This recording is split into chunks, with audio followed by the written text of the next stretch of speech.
Greetings to everyone, both familiar faces that I've seen before and many others that I've not yet met and would like to in the future.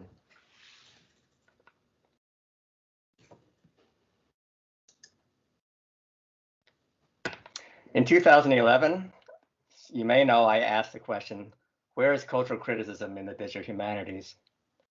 Today, I can make the edge of that question more precise.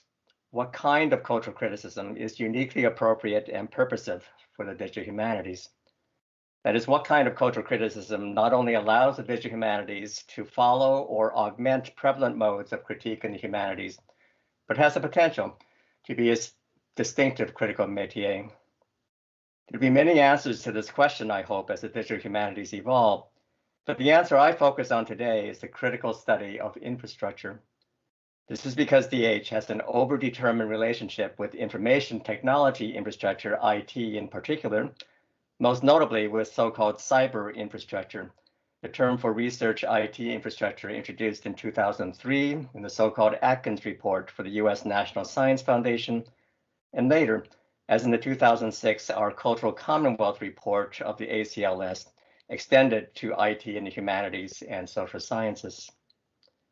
By contrast with new media studies, after all, the digital humanities are the branch of digitally oriented humanities work that is often focused on changing research, curation, authorship, dissemination, and teaching inside academic institutions and related cultural and heritage institutions, rather than on critique addressed more directly and outwardly to society. The digital humanities are thus all about creating research collections and corpora, developing analytical, publishing, curatorial, and hybrid pedagogical tools, establishing new university programs and centers, changing the accepted notions of academic careers, for example, to include out-ac, alternative academic careers, and ultimately advancing a new scholarly ethos of collaboration, non-hierarchy, and open access in the academy. The reason is not because digital humanists are just technicians fine-tuning their pocket version of the neoliberal state machine, as has been charged in scapegoating criticisms.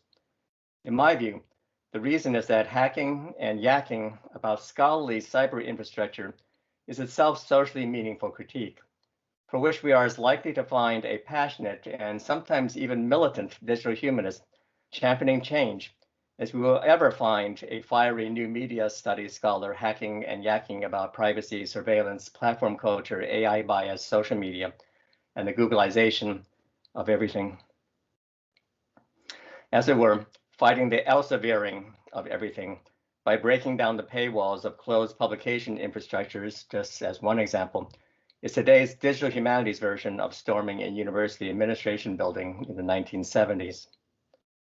All of this is to posit that one specific critical function of the digital humanities is to fashion infrastructures able to change knowledge work in the academy so as to express through those infrastructures an ideal for how such work should not just resemble but differ from the workings of knowledge now dominant, for better and often much worse, in other major social institutions.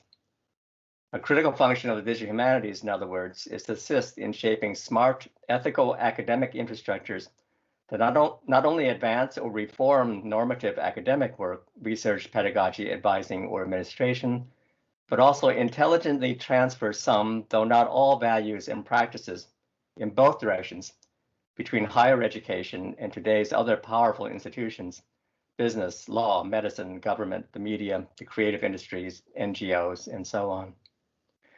This critical function of weighing similarities and differences in institutional infrastructures is especially needed now as information technology in higher ed scales up in size, complexity, and interconnectivity to the point where its apparatus and mission blur into enterprise technology systems, ETS, originating in or for the corporate sector.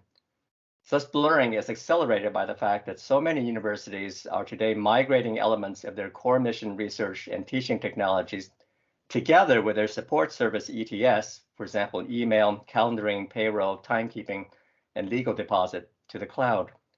As demonstrated in cloud-based product suites like Google's Workplace for Education, formerly branded G Suite for Education, there comes a point where there's no natural division between services originally modeled on business missions, such as team-based meetings. And in fact, of course, from a different company, we're inhabiting such a platform right now, and services like Google Drive and Google Classroom that additionally support research and teaching. The cloud, as it were, is the ultimate slippery slope. As in the Australasian called it, higher education business reference model, whose schema is currently a gold standard for university IT planning because it integrates core educational missions with business planning.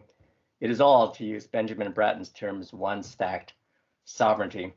This is a densely crowded chart that is often consulted. For example, universities like my own these days give you a sense of it in detail, although the detail is also hard to read.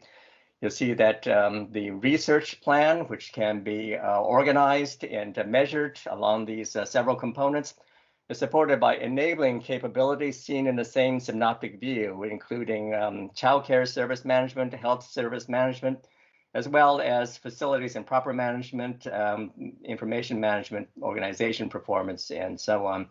Each of these measurable units induces activities and practices in an institution that are data-driven, metrically measured, and before you know it, as at institutions like mine, we have IT staff taking green belts in Six Sigma quality control, process management, reengineering, restructuring, the entire post-industrial organizational juggernaut. The growing ambiguity between scholarly and business IT, may be noted, applies even when scholars deliberately distance themselves from mainstream technologies by developing open, ethically designed alternatives. The case in point is the truly remarkable, admirable, Drupal-based Mukurtu content management system, or CMS, developed by the scholars Kim Christen and Craig Dietrich in collaboration with members of the indigenous Warramungu Society in the Northwest Territories in Australia to serve as a quote-unquote safekeeping place for indigenous heritage. Mukurtu, the word, is an Australian Aboriginal term for a dilly bag or a safekeeping place for sacred objects.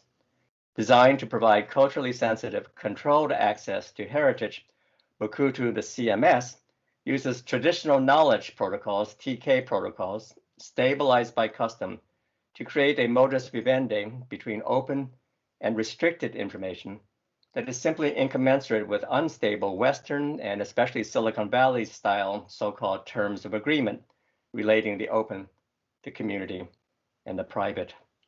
So for example, we have permission levels and control rows here that close off from the outside world as well as open to the outside world, and within the community itself close off to certain segments of the population.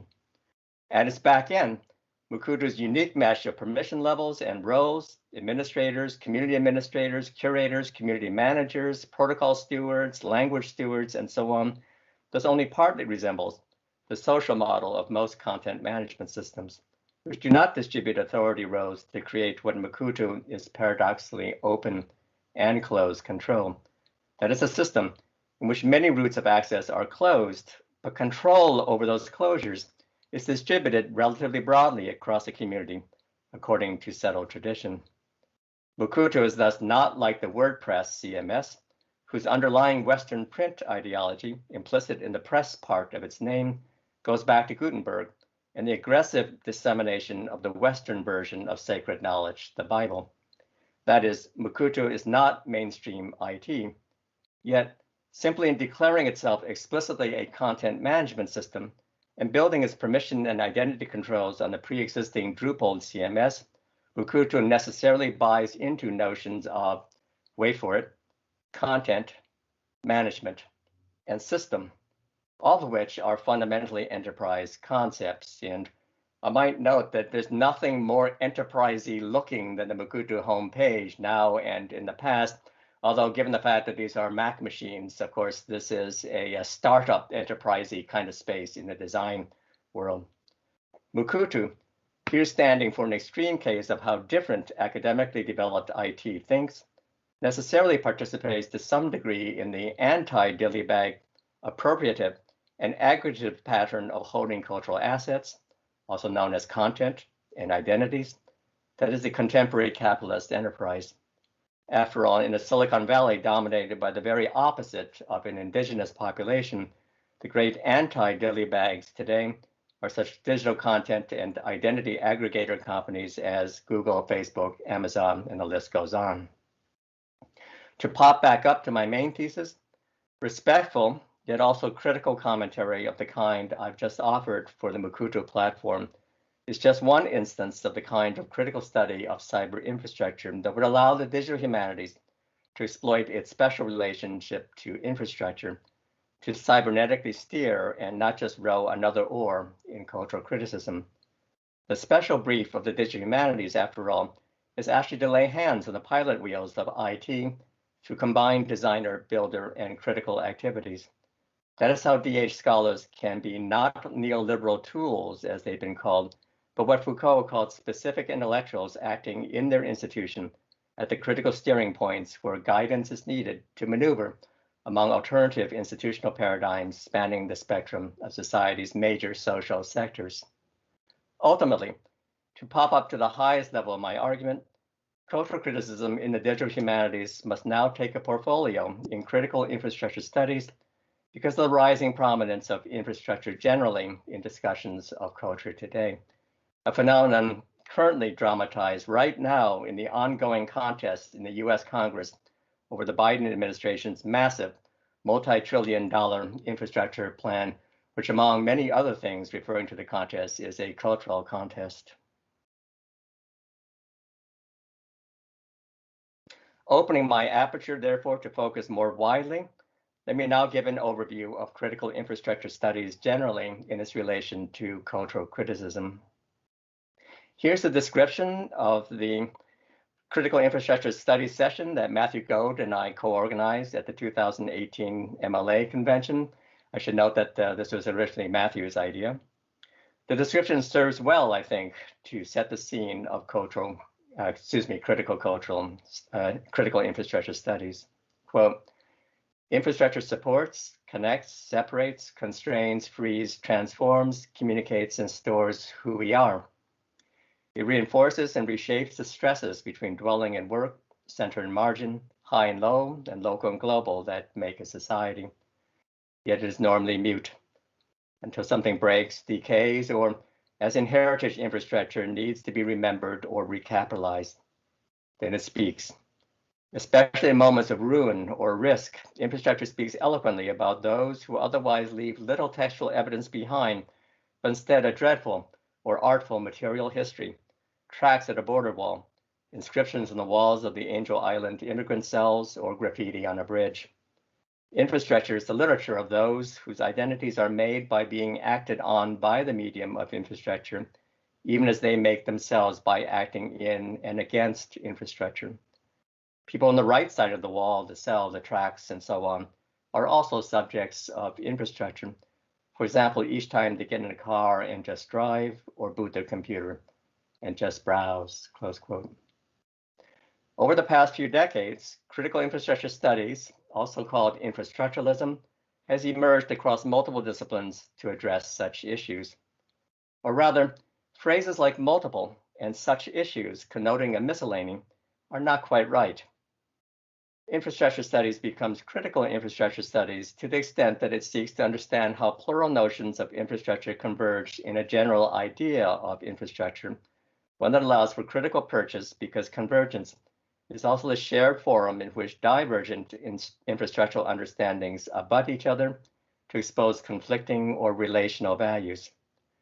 To gain a sense of the need for a general idea of infrastructure, consider first of all the floor plan that architectural historian R.W. Brunskill published in the 1950s of a typical yeoman's farmhouse or cottage, as it was called in the English Lake District, specifically a cottage built on the so-called statesman plan of the 17th century vernacular housing revolution, when Lakeland, also referred to as Cumbrian small house builders, first started using permanent building materials that left a lasting imprint of the traditional, yet slowly evolving and changing conditions of the agrarian middle peasantry, the so-called rural middle class of the time.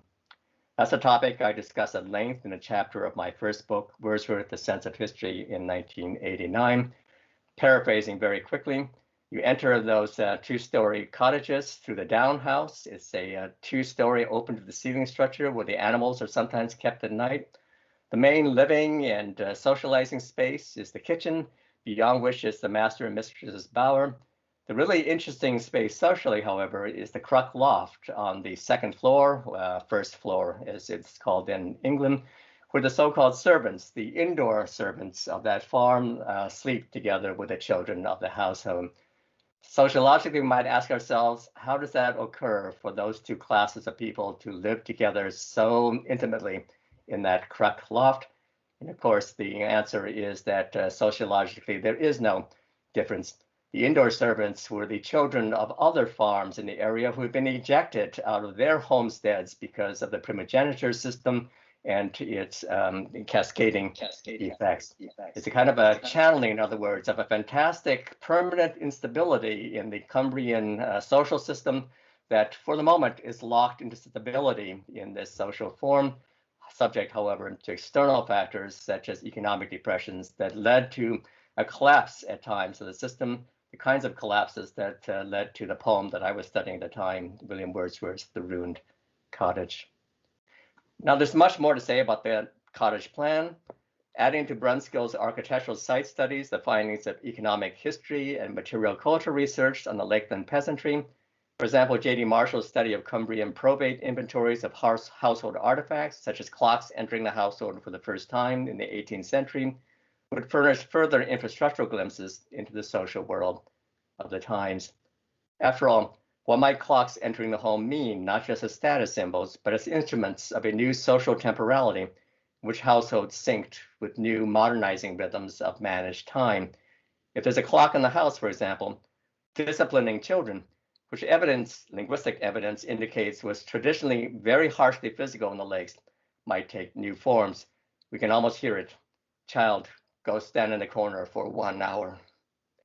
But I'll tie off further discussion of Lakeland cottages, because for present purposes, I want to focus less on Brunskill's floor plans or J.D. Marshall's economic history studies themselves than on where this research was first published. Prior to later issuing his books on Cumbrian architecture, Brunskill published a series of articles in the Transactions of the Cumberland and Westmoreland Antiquarian and Archaeological Society. Similarly, J.D. Marshall published many of his economic history studies of the lakes in the same journal. What the venue of the Transactions represents is that in the 1950s and 70s, when Brunskill and Marshall respectively were publishing their articles, what existed were many siloed disciplinary frameworks for thinking about infrastructure. For example, archaeology, architecture, and economic history. But there was no general framework, except when focused on pre-industrial artifacts, the concept of antiquarianism, or with regard to the industrial world, universalizing Marxian and other social science theories of the time of the so-called social base. As a consequence, journals organized by discipline were poorly suited to bringing different aspects of infrastructure into convergence. Contrast today's vibrant milieu of interdisciplinary journals on infrastructure that hybridize design, social politics, environment, media, art, philosophy, and so on. These are some of my favorite readings today. Whenever I want to read intellectually, but also to truly enjoy myself, I read journals like Places, Scenario, Efflux, Platform, or Society and Space. A precedent for the lagging generality of the infrastructure concept is the similarly lagging generality of the media concept in the 20th century. Prior to about 1966, we know the word media was used almost exclusively in the plural, as in phrases such as media are. Because while there were many mediums, writing, print, painting, radio, and so on, there's no general media concept that could be inflected in what grammarians call singular concord. Only after the time of Marshall McLuhan and of the Frankfurt School, which subsumed media into the singular concord phrase, the culture industry, did the usage media is begin to predominate. Not coincidentally, that's also the time starting in the mid-1970s when the first academic media studies programs began. But the general idea of infrastructure, and for that matter of media too, is not just about convergence. As I suggested, it is also the forum for critical divergence and relationality. Consider, for instance, that recent race, post-colonial, feminist, disability, and other approaches to infrastructure have critiqued architectural, urban planning, transportation, and information technology perspectives from the point of view of social and economic difference. More broadly, consider that productive critical exchange springs up relationally between any disciplinary view of infrastructure and any other, as soon as we delve beneath what I will call the nouns to the verbs of infrastructure. Think of it this way. Every discipline has this repertoire of nominative case artifacts, for example, buildings, dams, bridges, libraries, books, servers, concretizing what that field understands infrastructure to be. Where the constitutive verb be, inflected as is or are, effectively disappears from awareness next to the noun that overshadows it. Reading a sentence about how a building, for example, the Empire State or dam, the Hoover, came to be, we typically attend to the name of the artifact, not the invisible predication that it is, along with such constituent verbs of its being, as in the idiom of the structural engineer, founds, supports, reinforces, flexes, or stresses. When used existentially, the building is, for example, or deictically, there is the building, or even as a copula, connecting nouns without attention to the actual nature of the connection, as when we say the wall is copula, a barrier. The noun case being of infrastructure silently just is, pooling within itself all the constituent or tributary verbs that actually make up the wider environment, as it were the watershed of infrastructural agents, actions, and objects, a whole distributed field of interaction that Bruno Latour calls an actor network. Dominated by a particular discipline's repertoire of named infrastructures in some verbs like those at the start of the MLA panel description I earlier read, supports, connects, separates, constrains, frees, transforms, communicates, stores, vanish into the named things that just seem to be the données, the given building blocks for designing ever more things. In the discipline of network systems engineering, therefore, to take one example, this is what a storage area network looks like, where the only things that count are those that can be named as servers, disk arrays, channels, and, not shown in this diagram, switches. But changing viewpoints across disciplines shakes us loose from accustomed repertoires of artifacts and their nominative case. This is because what at base connects one field's understanding of infrastructure to another's is not any set of specific things, but what I term the wider watershed of infrastructural verbs, traversing fluidly across things. Attending to those shared verbs and letting named things temporarily recede into the background can reveal stunningly unexpected critical insights into the underlying nature of infrastructure, such as the notion of being critical can widen through the whole tonal register of criticism, interrogation, reflection, appreciation, and wonder. Here's an example that I think will make my case plainly. The example is actually why my anticipatory metaphors have been about tributaries and watersheds. It's also why I just a moment ago instanced network storage systems, which, as you'll see, is a comparison waiting to be activated. In January of 2019, along with James Smithies, I visited Houston at the invitation of the Rice University and the University of Houston's post-Harvey think tank group to talk about infrastructuralism. While we were there, John Mulligan, who was leader of the think tank about Hurricane Harvey, arranged infrastructural field trips for us to visit the Katy Prairie Conservancy, about 50 miles northwest of central Houston, and also the Willow Waterhole stormwater detention basin, closer to the central city in southwest Houston. Because I'm someone like many of you who now works primarily in the digital humanities and who has collaborated with computer scientists, including database specialists, information scientists, and data curation librarians, I had an entrenched notion of what storage, the noun, means in professionally relevant context. But looking out in the wake of Hurricane Harvey over the thoughtfully and lovingly curated expanses of the Katy Prairie Conservancy, with its water storing, storm rain buffering, and environment treasuring watershed, part of the Cypress Creek watershed, as well as looking out over the similarly well-designed water detention and urban greenland spaces of the Willow Waterhole stormwater detention basin, I learned something more basic, and as it were fluid, about the verb store, connecting my disciplinary understanding of storage with the infrastructural understanding of other fields, in this case, that of the caretakers of actual literal fields. Store, the verb, has valences and subject and object positions in the humanly meaningful sentences in which we use it that spill over the banks of any particular domain of infrastructure. Store, hold, conserve, curate, buffer, and other verbs in this particular linguistic watershed. Who knew?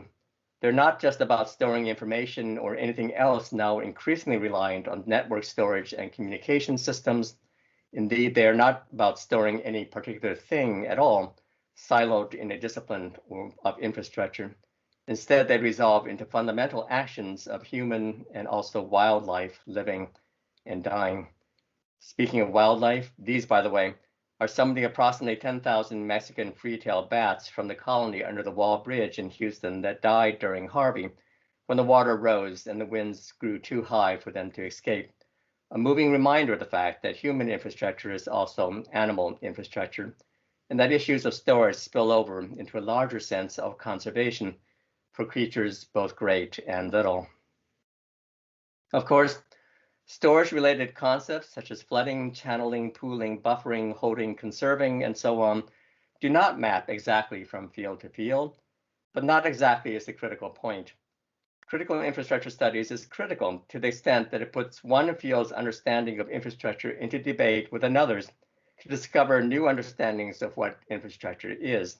For example, enriching a digital humanities understanding of a corpus, archive, dataset, or repository with the storage phenomenology of post-disaster hydrology.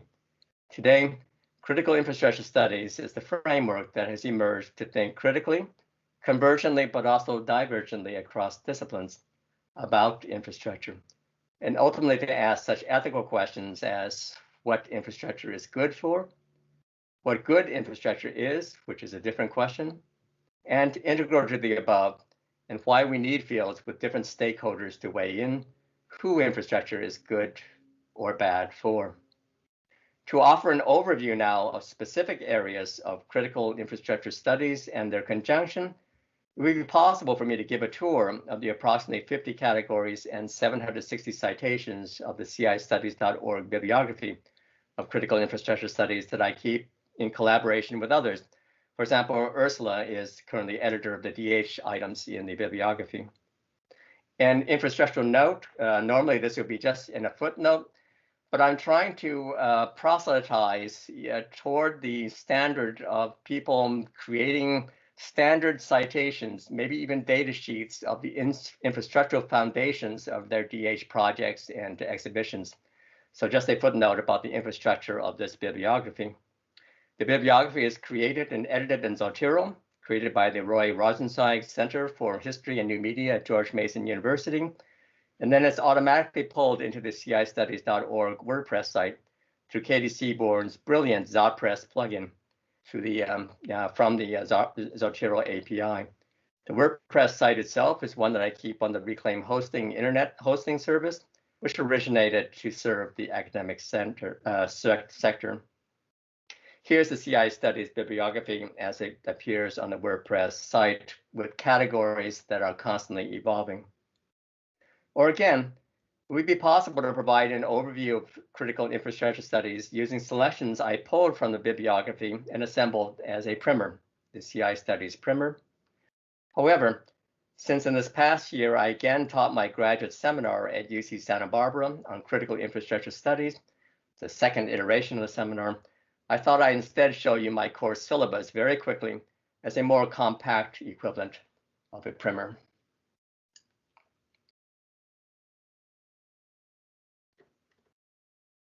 It's an introduction on thinking, where we read about a scientific survey on the numbers of things that exist in the world, followed by thing theory, as Bill Brown and Jane Bennett call it. That's followed by the classic foundational approaches in critical infrastructure studies from the science, technology studies, and ethnography fields. The work of Susan Lee Starr, Jeff Bowker, Paul Edwards and their circle, followed by the work of Thomas Hughes in large technical systems theory and Bruno Latour. Those two make a very good pairing. Media infrastructures, as pioneered by people like Lisa Parks and Nicole Sterioselsky. That's followed by Digital Humanities Infrastructure Unit, where besides sort of obvious readings about infrastructure and cyber infrastructure, I began this year in the wake of George Floyd and Black Lives Matters and initiatives on my campus to weave in a year-long theme of Black digital humanities. So we concentrated on archival infrastructures and saw a critical perspective in those from scholars such as Kim Gallen and Jessica Marie Johnson, flanked with theoretical works on the nature of archives themselves. That led directly to my unit on social justice approaches, infrastructural racism, as it were, this year. In other years, I've alternated thinking about feminist infrastructure studies, for example, by using this wonderful essay by Ara Wilson, The Infrastructure of Intimacy, on feminist and gender study approaches to infrastructure. The course closes with repair and waste approaches, garbage theory as it's been called, before ending on a literary work, the wonderful, stunning, moving Book of the Dead by Muriel Rukeyser about the Hawks Nest tunnel mining disaster in the 1930s. I read it with the same kind of entranced, horrified, but also in wonderment, passion that brought me to the field of Romanticism in the first place, even though this, of course, is not the Romantic era. I read Muriel Rukeyser's The Book of the Dead in the way that I would have read some of Wordsworth's lyrical ballads, even though what is being reported here is not nature in the romantic sense, but infrastructure, the deep bowels of a mind and the silicosis that it caused. A fuller course would devote classes to other topics and approaches represented in the CI Studies bibliography, whose category scheme or ontology evolves according to the principles I describe on a page. Go back to my PowerPoint on the site about its taxonomic scheme. But I'll finish my overview here just by highlighting the statement in parentheses on that taxonomical explanation page, where I say, critical infrastructure in the narrow sense of mission critical or can't fail infrastructure is one subordinate branch of critical infrastructure studies. Now that might seem a minor aside, but it's actually the placeholder for an important crux in critical infrastructure studies, when also signaled by such categories in the bibliography as disaster, military, mission critical, or security. These are examples of citations from those kinds of categories. This subset of critical infrastructure studies concerns today's risk society or security state, which is reliant on ever more complex interwoven hair trigger and automated or algorithmic infrastructures of catastrophe planning and management. A topic related to that of Lindsay Thomas's recently published book from University of Minnesota Press, titled Training for Catastrophe, Fictions of National Security After 9/11, part of which concerns infrastructure in both simulated, or she puts it, fictional, and actual disaster or security threat scenarios. For example, here's a chart from Thomas's book comparing on the left-hand column the infrastructural implications of a simulated hurricane, Hurricane Pam, exactly 1 year before the actual Hurricane Katrina struck. And you see the infrastructure results in the column on the right. The importance of risk society or security state approaches to critical infrastructure studies clarifies when we recognize that they represent governmental, military, and other state, as well as NGO planning, provisioning, and monitoring approaches to infrastructure, typically far removed from humanities, cultural critical, social science, design, and related approaches, with a soft science understanding of what the critical in critical infrastructure means, namely critique. State, military, or NGO risk and security approaches challenge humanities and similar approaches because they are the uncanny alter ego of critique. They enact a so-called mission critical agenda at the extreme limit of starkly functionalist rather than interpretive views of what is critical, even if what Thomas calls the empiricist epistemology of national disaster or security threat fictional exercises are themselves also notional. It's an urgent question today, I think, what the relationship should be between, on the one hand, interpretive critique in general, and on the other hand, operational approaches that are also critical to our well-being, including but not limited to secure being, as citizens of the polis, denizens of culture, and creatures of the environment, all sheltering together amid today's ever more connected and therefore difficult to secure world. What is the general idea of infrastructure that critical infrastructure studies converge on, even as the many approaches involved also activate divergent and relational perspectives? Here's my core thesis about infrastructure. Now, excuse me, I've posted part of this online and presented in different forms, so some of you may have heard this before. It seems to me that infrastructure, the fused social, technological, material, and environmental milieu, that at once enables the fulfillment of human experience and enforces constraints on that experience, has much of the same scale, complexity, and comprehensive cultural impact today as culture itself, its concept, and its meaning. Indeed, it may be that in late modernity, the experience of infrastructure across the scales of the local, the rural and urban, the national, the regional, the global, and the environmental is operationally the experience of culture. Put another way, the word infrastructure can now give us the same kind of general purchase on social complexity that Stuart Hall, Raymond Williams, and others an intellectual generation ago sought when they reached for their all-purpose word, culture. Consider the way late 20th century dystopian films such as Blade Runner, 1982, and the Mad Max films beginning in 1979 characterize whole cultures by foregrounding infrastructure. In the Blade Runner world, darkly slick cityscapes defined by transportation and media technology. In the Mad Max world, desert landscapes whose societies are entirely defined by fuel, water, and transportation systems. Those films gave a glimpse of the way infrastructure and indeed landscape and environment are interwoven with infrastructure as increasingly the mise-en-scene of culture.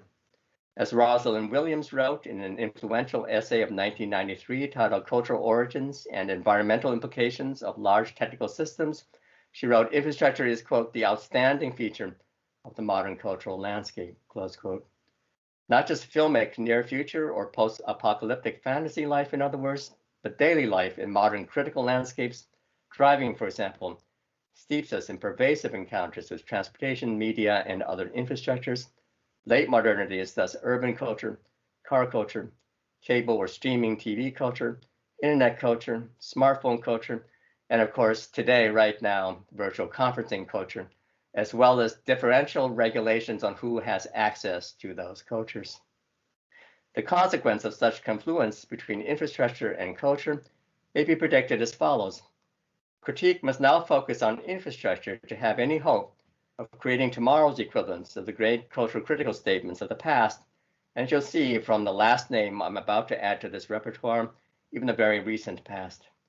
Tomorrow's E.P. Thompson, writing about the making of the working class, C. Wright Mills about white collars, Raymond Williams about culture and society, Michel Foucault about, well, among many other things, discipline, Judith Butler about gender and performativity, Donna Haraway about cyborgs, Homi Bhabha about hybridity, and Catherine Hales about unthought, among many more who could be cited, would need to include in their works dedicated attention to infrastructure as that cyborg state of being whose making, working, disciplining, performance, gendering, hybridizing, and thinking are increasingly part of the core identity of late modern culture.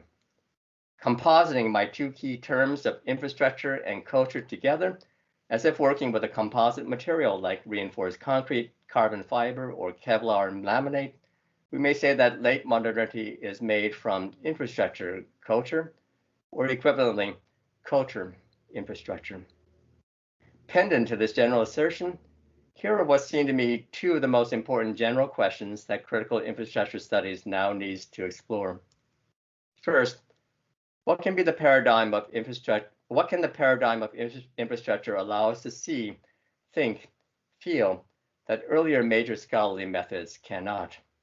For example, what can we perceive, conceive, love, or hate about the world that is different from the aspects of the world highlighted in such previous dominant methodological paradigms as the following, roughly in chronological order: intellectual history, working with ideas; the linguistic turn, from structuralism on, working with language; cultural studies, already mentioned; media studies, focused on media, of course, cybernetics and related systems theories, whose more extreme transhuman versions prophesy a universe of self-regulating and self-organizing matter that lasts entirely coextensive with infrastructure, and to name just one more, environmental and eco-critical studies, whose paradigm of environment now competes with that of infrastructure in complex ways being worked out in such boundary crossing areas as environmental history, urban greenscape or city forest design, and waste or garbage studies.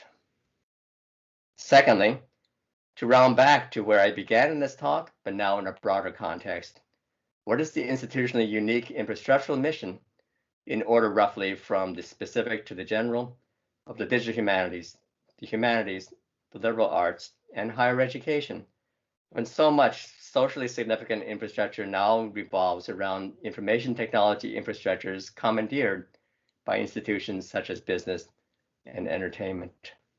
In the case of the digital humanities, for instance, what is the difference of academic information technology that should not just be defended from, but also propagated to other institutions dominating today's society, such as business, entertainment, medicine, and government, each of which thinks, to borrow from Mary Douglas's book of the title How Institutions Think, in their own, yet often also distressingly similar ways. This is the province of the institutional studies field, particularly of so-called neo-institutionalism, along with the field of organizational technology studies, both of which turn on sociological approaches to infrastructure. To close, if I had time today, I would here leave you with at least 2 or 3 short infrastructural case studies relevant to the digital humanities. Their purpose would be to demonstrate concretely how critical infrastructure studies is critical to the extent that it crosses disciplinary and other framings of infrastructure. Moreover, and this is why concreteness is important, they model the practical hermeneutics and infrastructuralist version of the hermeneutical circle that I recommend for approaching infrastructure. First step, let current large trends or controversies in one's disciplinary field or domain area guide one by feel, as it were, to something, the more material, artifactual, or as Bruno Latour would say, black box the better, whose features or qualities for some reason seem to challenge the assumptions of one's field, and thus provoke what Thomas Kuhn in his The Structure of Scientific Revolutions called the sense of an anomaly, signaling the potential for a paradigm shift. In critical infrastructure studies, we might speak not of chronologically linear paradigm shifts, but instead of lateral or parallax disciplinary shifts, displacements through the looking glass of an anomalous thing, what Susan Lee Starr in a related branch of her work called a boundary object, into the world of another framework for looking at that thing. Second step, beg, borrow, or steal whatever piecemeal knowledge one can from experts in other fields, even if one doesn't grasp their overall framing, so as to be able to step through the gateway of the thing into that other perspective on it. It's in the blur shift between epistemic framings of things that new, truly critical questions about infrastructure can arise that are unfamiliar to any specific area of knowledge. Finally, step 3, complete the hermeneutical circle by crossing back through the looking glass of the anomalous thing laden with rich cargo from other frameworks that can help change the framework of one's own field. For the purpose of this infrastructural interventions workshop series beginning today, however, it's not my job to provide concrete case studies and specific contexts with their larger trailing frameworks where the digital humanities engage critical infrastructure studies. That's what everyone else will be doing in this series today and tomorrow, and I look forward to listening to everyone else's talk.